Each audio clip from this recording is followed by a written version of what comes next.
glory of the coming of the Lord.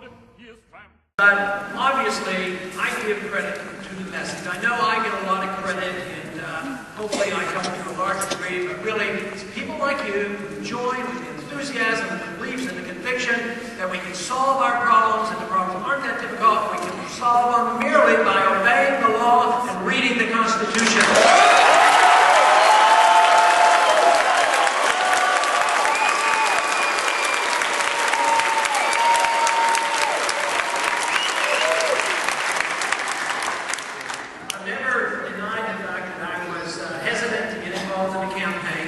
Many individuals over the years asked me to do it, longtime supporters and others who heard the message and got frustrated with all the other candidates who would say, join in, and get in the campaign. And I was truly reluctant, and I figured I don't know how many people are out there that really have been and are still true believers and want changes, and I wasn't sure about how many young people would respond to it. Well, to my delight, let me tell you what I've learned in the last 10, 12 months, and that is, first, there are a lot more people who are well tuned into this and want this message and will defend it and are excited about the campaign.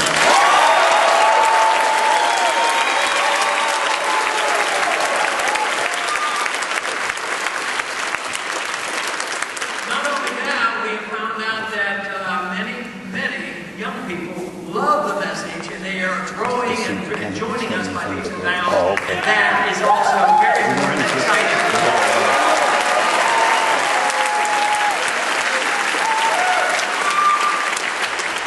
Before this campaign, many individuals would come to the office, friends of mine or supporters, and they'd come to the congressional office and they'd bring their children in and introduce me to them. Today it's different. Most of the time now, the kids, the teenagers, the high school and college kids are coming in and they want to introduce me to their parents, and that's how they got in.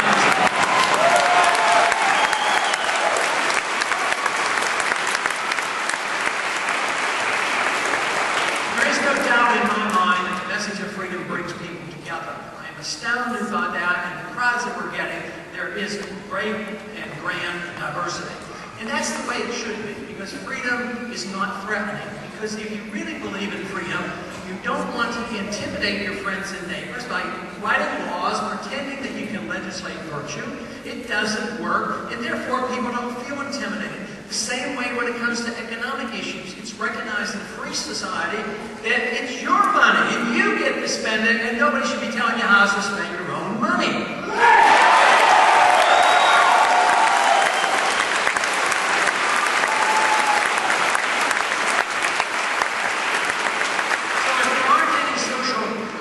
Or economic confrontation, obviously you don't see your neighbors as enemies, you see them as friends and allies. Today, exactly the opposite has happened. We have allowed so much of our government to gravitate to Washington, and unfortunately even gravitating to a higher level up into the international government, which we should positively oppose. But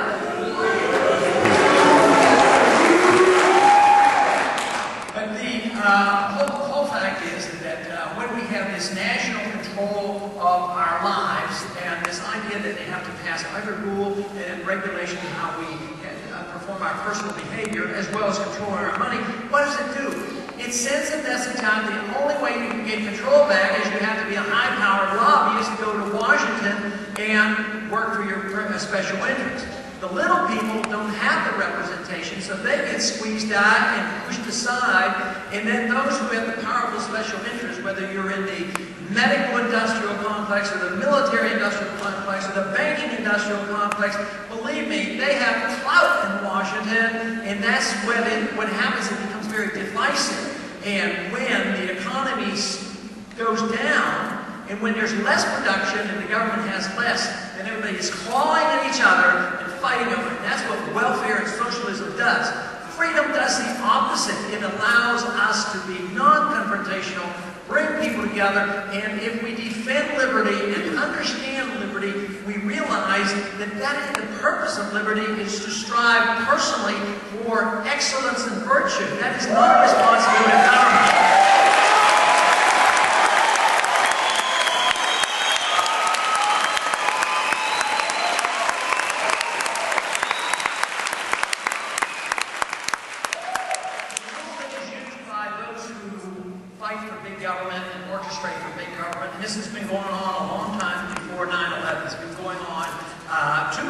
country, essentially for the past 100 years in a deliberate fashion.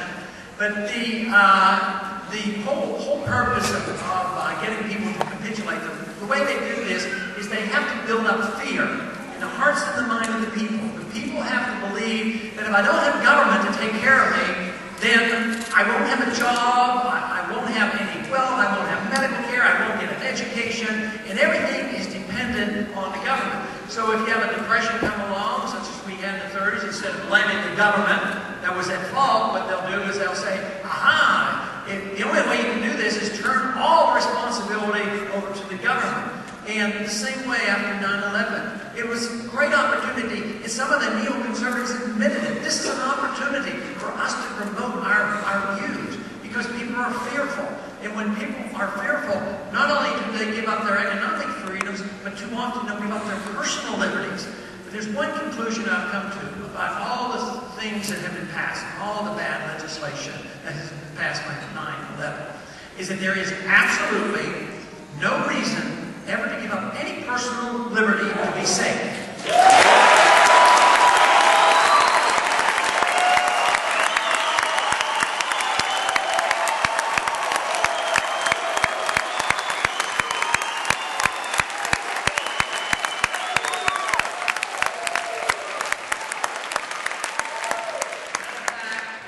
want to be safe, the more freedom you have, the safer you'll be. You know what I mean?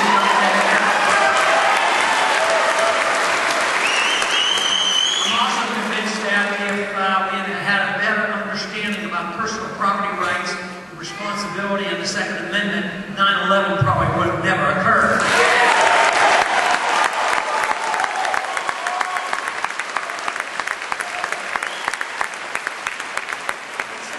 Since 9/11, we as a people have been too willing to give up our freedoms with the idea that we will be safe and secure. I still hear people coming up to me and they say, well, you're right about this, we have to be free, but if we're not alive, we can't be free. And they say that the government has to do this, and this is why we have been tolerating so much at our airports, which 90% of that is really not necessary. That doesn't make us fair.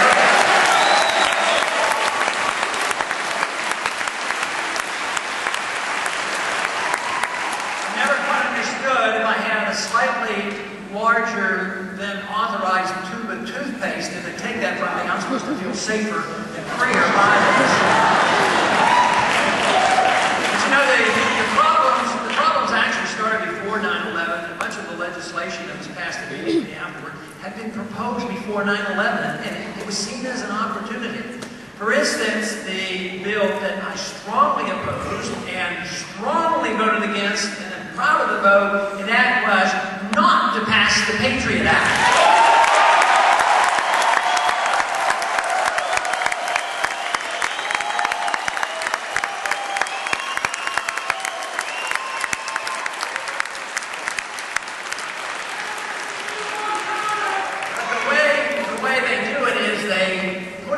They call it the Patriot Act. How can anybody vote against patriotism?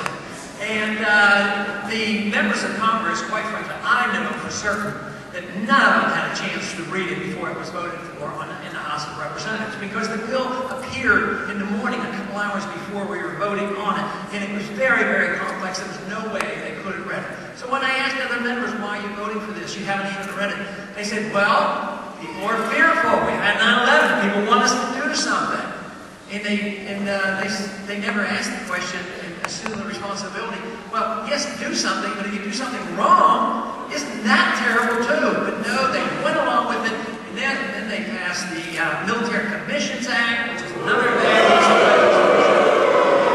The Military Commissions Act actually has done something that not only has it undermined our Constitution, but it literally has undermined something 800 years old, and that is habeas corpus. Can you imagine that we have done that? So, my position on that is obviously not only to protect our Constitution, but to protect the traditions of habeas corpus for all Americans, all citizens.